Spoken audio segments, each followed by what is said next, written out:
Electrocast. Hold on to your butt. Come on, sucker. Let's get it on. Oh, you want to fight? You want to fight? I do not entertain hypotheticals. The world as it is vexing enough. You don't know anybody named Iris? I don't know nobody named Iris. Can I have a piece of toast? I don't give a damn what you think you are entitled to. We are changing the course of history as we see it. That is what Western demands. How could you do this to me? Really, I want to know. Why did you do that? What you feel only matters to you. And the truth shall set you free. And that's all? No, not for the real fire. We offer you a bond, a family that very few can understand. Help me. Help you. And don't do drugs. Or Whatever Movies with Wesley and Iris. What up? And welcome to Or Whatever Movies. I am your co-host, Iris, and I'm here with my older brother, Wesley. And today we are talking about our first Or Whatever Movies documentary review, Apollo 11. Yeah. What brought Apollo 11 onto your radar that you would suggest it for our podcast? Full disclosure, I'm a space nerd, as much as I can be. I understand the technical aspects to a degree, but I'm a fan of kind of the whole 60s thing. Vietnam War, JFK, Cuban Missile Crisis, moon landing, all that stuff. Subject of interest to me. And I'm a big fan of Apollo 13, the movie. I think it was not only gripping subject matter, but a really well-made movie. So when Apollo 11 came around in a way that it was presented in a big way, I was really excited about it. It premiered in Sundance over a year ago and then spent a glorious week in the IMAX theaters in March of 2019 before being knocked out of that spot by Captain Marvel. And our director, Todd Douglas Miller, was arguing, yeah, but we have the real superheroes here. Real superheroes from 40 years ago. 50, because Apollo 11 commemorates the 50th anniversary of the moon landing, which would have been July 2019. So skipping ahead to like the end of the movie where there's this massive parade. Spoiler, they make it back from the moon to the earth. This is not that movie. There's a huge sign over the parade that says, "Welcome, Moon Heroes."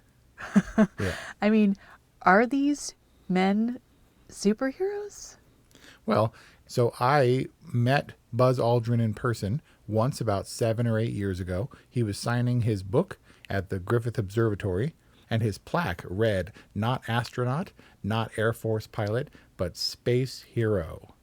Buzz Aldrin. Edwin Buzz Aldrin, space hero. Space hero, yes. Which, again, begs the question. Yeah, Buzz Aldrin, star of one of the Transformers movies. I didn't know that. He's also namesake for Buzz Lightyear, I assume. Yes, he is. Which is such a great space name. Yeah. I wonder if you ask most people if they know who the third man in the Apollo 11 mission was. I wonder. The answer is absolutely not. So what percentage of people do you think would know Mike Collins' name if you ask who is the third person among Neil Armstrong and Buzz Aldrin? Aside from the people who lived through the moon landing in 1969, I would say 2%, 3%. I'm a space nerd. I like all this stuff, but a week ago I wouldn't have known his name. I wouldn't have been able to bring it to mind. In fact, when I heard the name Michael Collins, I got mostly the Liam Neeson 1992 movie about the Irish revolutionary and freedom fighter. Oh, wow. From the 20s. Interesting. Whereas Neil Armstrong is like a household name. Yeah, but he makes good drink mixers. Oh, wait, that's Tom Collins. Who's Tom Collins? Very famous alcoholic. So, but your anecdote begs the question, are these men heroes? I don't think they viewed themselves as heroes in the slightest. Neil Armstrong ended up being more reclusive, arguably, than Harper Lee. Neil Armstrong had said that he wasn't chosen to be the first man to walk on the moon. He was chosen to be the commander of Apollo 11, and Apollo 11 ended up being the mission that landed first on the moon. Among 10 other missions? What ultimately became, 17 missions Yeah. It obviously meant a lot to not only the American public, but to the world. And it was, I mean, when I saw those crowd shots and stuff, all I could think to myself was like the sheer humanity was just overwhelming. And yet, when it really boils down, and maybe this is getting back to my hero question, what does it actually mean? It feels like it has so little impact on practical everyday life. I mean, it could not be farther from everyday life, literally, right? Right. I don't think that Apollo 11 makes these kind of statements. The grandiosity or the impact of this landing, none of that stuff is present. We see factual crowd shots, but then again, people line up for demo derbies and stuff. So very little commentary, literally no commentary in this movie, but it just kind of presented the mission for what it was. Very sparsely, lets you draw your own associations, inferences, inspiration from it. I think that we just sort of read these larger themes into it. Neil Armstrong said that to him, setting foot on the moon wasn't important to him. Achieving the goal of the mission, of putting the pads of the feet of the lunar excursion module on the ground, was a successful moon landing. And he said to him, it didn't make a difference whether he was 10 feet up in the air on a pair of aluminum legs or 1 inch off the surface of the moon from the bottom of his shoes. It's a testament to this movie and how effective it is for the kind of power and awe that it inspires from basically what was a routine technical mission that just happened to have all eyes of the world on it because of what we perceive the significance to be. All kinds of things ran through my mind watching this movie. What some of the same things, what it must have felt like when he knew he was about to step off the ladder, and if he steadied himself for what was going to be a momentous occasion, but maybe it wasn't. Another thing that struck me is when Neil Armstrong and Buzz Aldrin were on the surface and Michael Collins made several revolutions around the moon before rendezvousing with them again to pick them up, that someone said that he never since Adam had someone been more alone, right, in mankind. And literally at that moment in time, he was the single human who was the farthest removed from any other human in the history of time, all by himself, because Buzz and Neil had each other on the surface. Right. And his response was something characteristically downplaying, like, oh no, I was just checking the gauges and monitoring the trajectory. And I think they're modest, and they have to be, right? Because they do have a job to do. And really, I mean, I took a lot from this movie in terms of drama and suspense, and I knew that they were going to get back okay. But still, it's pretty gripping when everything has to happen correctly down the line, perfectly, or they're going to die. The margin for error is very thin, which is why they had a gazillion people working on the mission. They also had everything planned down to the last second. And again, our director, Todd Douglas Miller, said that, there were hundreds of thousands of people involved in one way or another, in crunching numbers or manufacturing or whatever the case was, to make this the culmination of, not only the Apollo missions, but the Gemini missions and everything that NASA had been striving to, all culminated in this mission. He said 20,000 companies were involved in the manufacturing and the execution of this mission. And today you'd be lucky if you can get a few companies to jointly, work on a single project. Yeah, I was thinking about that. With all our advancements in technology, I think it's clear that we have the tech to pull off something like this and then some now, 50 years later. But I wondered if we have the collaboration, the kind of unity or a unifying purpose or hope that could really drive us towards some kind of achievement like this. I just really think we don't. You have to wonder what the motivation obviously behind it. At the time, that wasn't mentioned in this documentary really at all was the space race happening. I mean, Russia was right on our heels. In fact, Russia was the first to put a satellite in orbit, the first to achieve many of the goals that Apollo ultimately achieved. It just so happens that the race, it seemed like the finish line was the moon, and Americans beat the Russians to the moon in putting a man on the surface. Kennedy had put forth the ambitious goal of putting a man on the moon, I think as early as 1962, he said, by the end of the decade. Obama recently made similar projections. He said he wanted to have a man on the moon by 2027, I believe it was. Of course, those are dashed to hell by now. But what is that goal now? So to talk about the heroism and the ultimate achievement of setting foot on the moon, to be like, man, this is cool, let's plant a flag and then peace out of here. What would the goal be in going back to the moon to show that we can do it? I guess the next step is Mars, and we certainly have enough fiction about Mars and the Mars landing. That is still in play, and they've been taking applicants for the mission for years now. When that ultimately ramps up, I don't know when that will be. But those people that sign up, there is no illusion at this time that going to Mars will be a one-way trip. 2 years in and of itself just to get there, and at the moment they don't have a plan for bringing those people back. So talk about sacrifice and putting yourself in harm's way for the greater good of exploration or science or reporting or whatever. That's something. So that seems like a logical next step, if there can be such a thing, in sacrificing your life to go to a remote dead planet that's slightly different but no less dead than the moon. Just a different color. Yeah, speaking of dead, it always strikes me how desolate and bleak and dead looking the moon is. I mean, it looks that way because there's no atmosphere, right? Right. No atmosphere, no weather to cover over the craters that have impacted hundreds, thousands, millions of years prior. I think that one of the narrators, one of the many archival narrators of the film, called the moon a magnificent desolation. Yes. And I was like, man, this movie is chock full of good band names. Kelly and I were talking about the same thing. Magnificent Desolation is a title that's being used in some form, and I cannot remember. You know what it was? It was the IMAX film about the moon. Oh, but there were a couple of others that really stuck out to me. There was Sea of Tranquility. Yeah, that was their landing zone. I liked Mirror Maneuver, and then that's pretty good. There's two more. I had to write these down, obviously. The Sphere of Influence of the Moon. And then the last one was Nominal as All Get Out. And maybe it was just the way the affect, the speaking affect that people had in the 60s and the 70s. It was just kind of different than today, that makes these things sound so much catchier and fun. But yeah, definitely quaint, but also technically, complicated in a way that we don't have necessarily an ear for.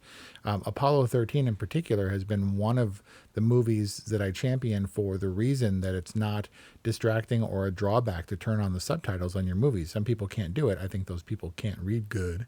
But to listen to the technical, the commands and the communications between the astronauts and Houston, it adds a completely additional layer to the story that's really fascinating, as long as you don't get bogged down by the science, which after repeated viewings kind of becomes easier. So I was pretty at home in this movie, but I don't know how that came across to maybe the layperson. So if you're not a space nerd, did everything that they were doing, getting down to brass tacks technically for this movie and what it achieved as a motion picture, which I will admit is pretty difficult to pin down. This movie doesn't provide any drama aside from music. There's no narration. There's nothing to point our excitement or hang our fears on. It is literally 2 hours, an hour and 45 of archival footage with rudimentary graphics, kind of explaining maneuvers in a way that the cameras and the footage can't demonstrate. And then so I looked for technical accuracy. The director stated that at no point were they willing during this movie to, if the footage didn't happen on that day at that time, they weren't going to play it any other way. Now, he did end up breaking that promise in a couple of areas, but really across the board, it was a no commentary movie pretty much whatsoever. As I understand it, the only thing that they had to recreate were the sounds of some of the alarms as they were approaching the moon landing. They actually brought in Collins and Aldrin and said, hey, is this what it sounded like? Because we're trying to get this as close as possible. And they're adding these things for dramatic effect. Certainly the music was there. But other than that, if you don't understand that they're separating from the booster, that they are committing to the pivot maneuver in order to extract the LEM from the spacecraft and then proceed on, does it make sense to a person who isn't a fan of this stuff? Does it have dramatic weight? Well, I think it's interesting that you say that there was no commentary, because this film was obviously crafted, and expertly so, in my humble opinion.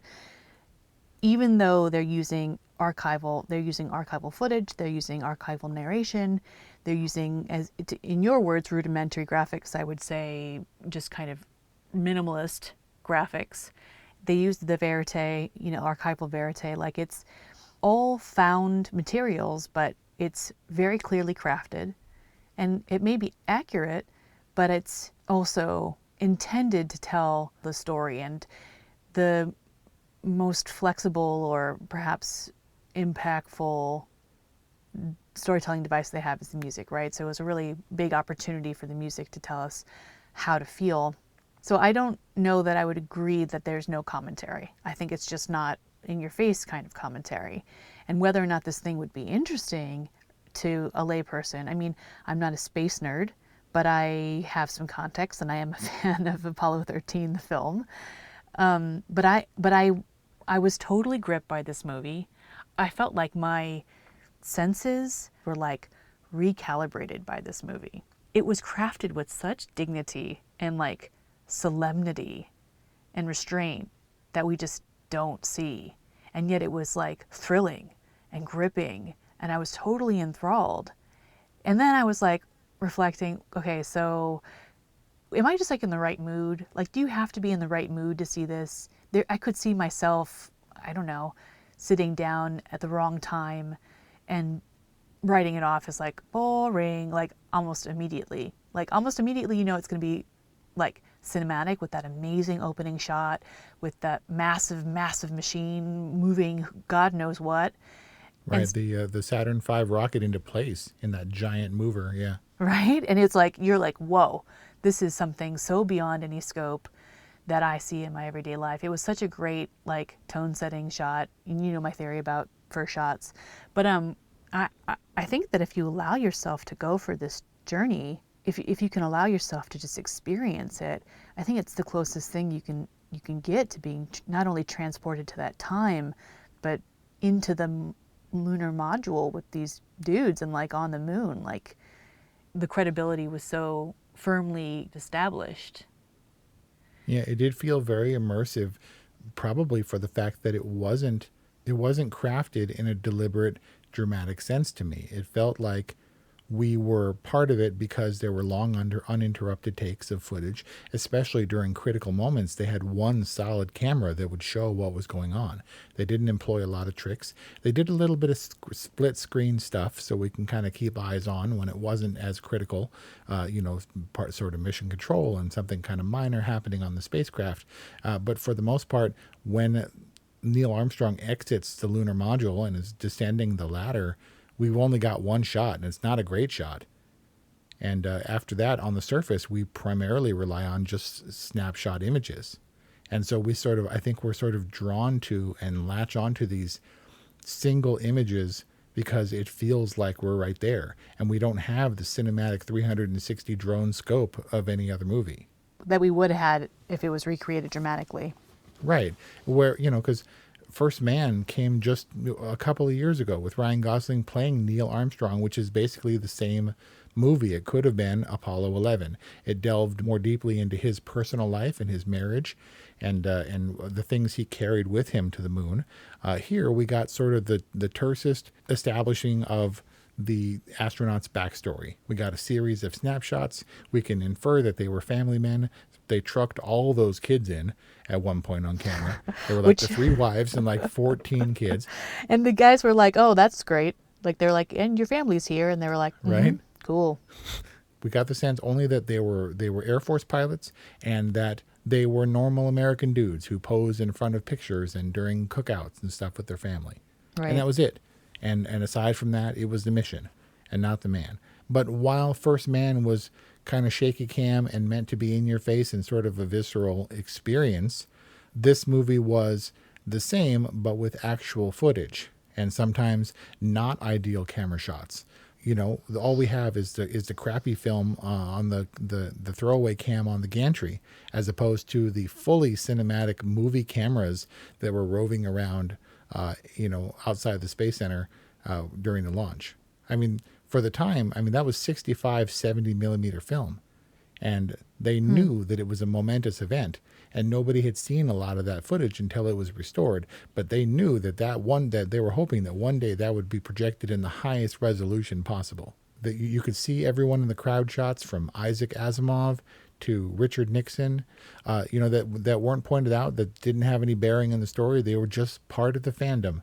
I think that I look at everything through a coronavirus lens now, and it brought a totally new perspective to seeing this, not only to like their literal 18-day quarantine after they returned, lest they plague the earth with, what do they call it? Moon organisms? Microbes or whatever, yeah.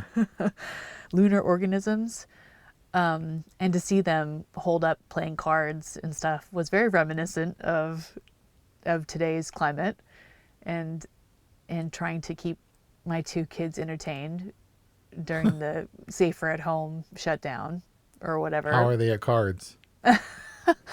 Well, Paloma has baby animals Uno, and she just likes to look at the baby animals. She doesn't play the game. It's a good start.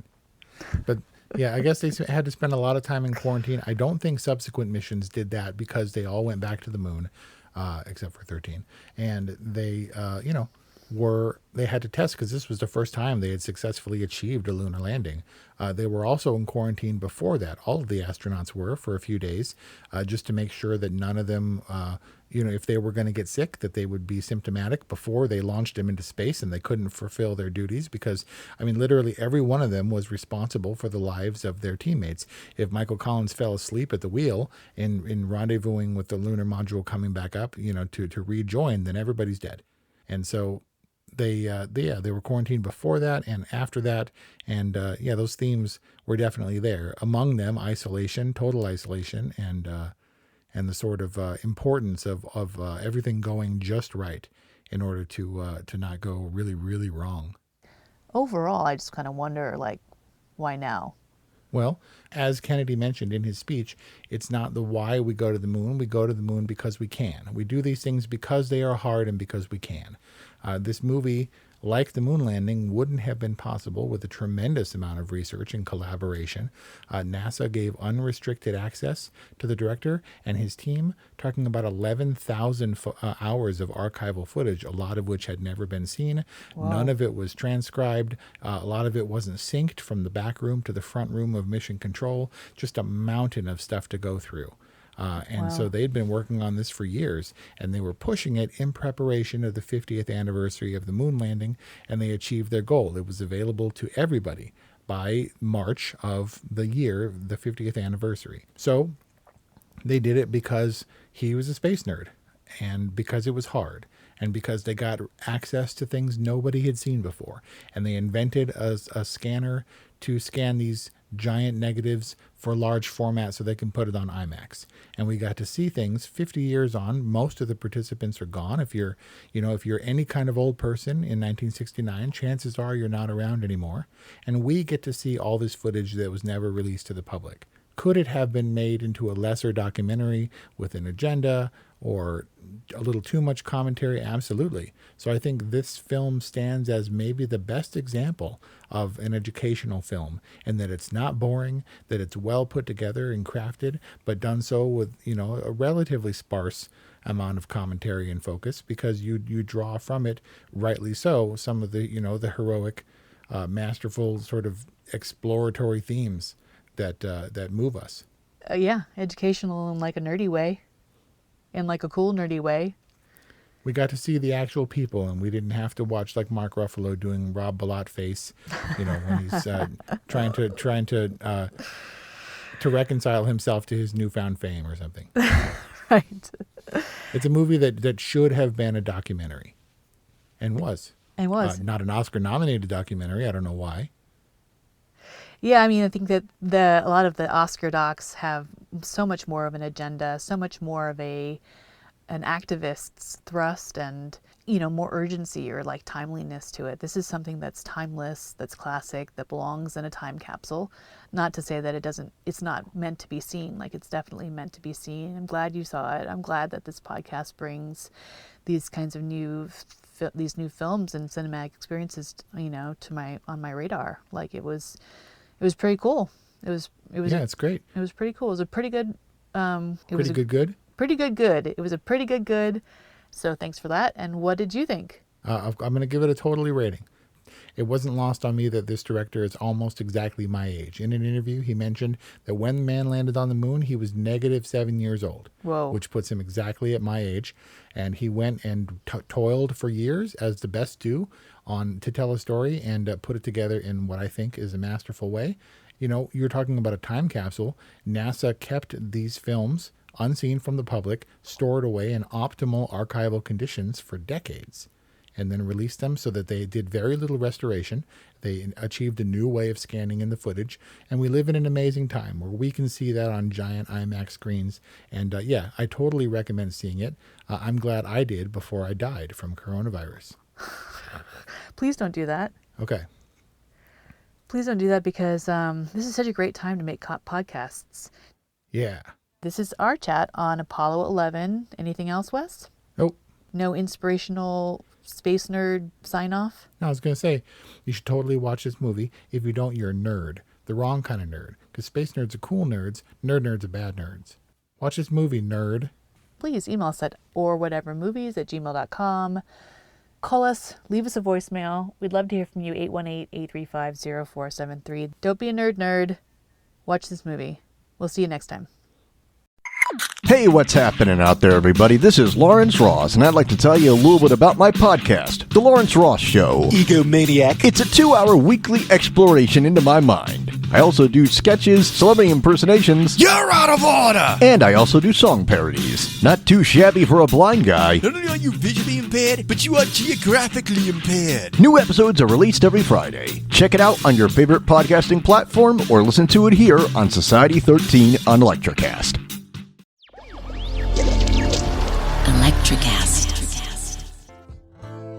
Welcome to Tuning Into Sound Wellbeing, where we harmonise your mind, body and soul.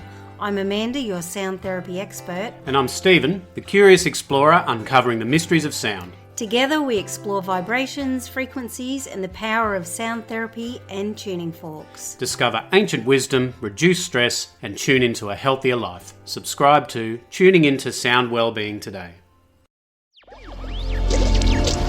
Electrocast.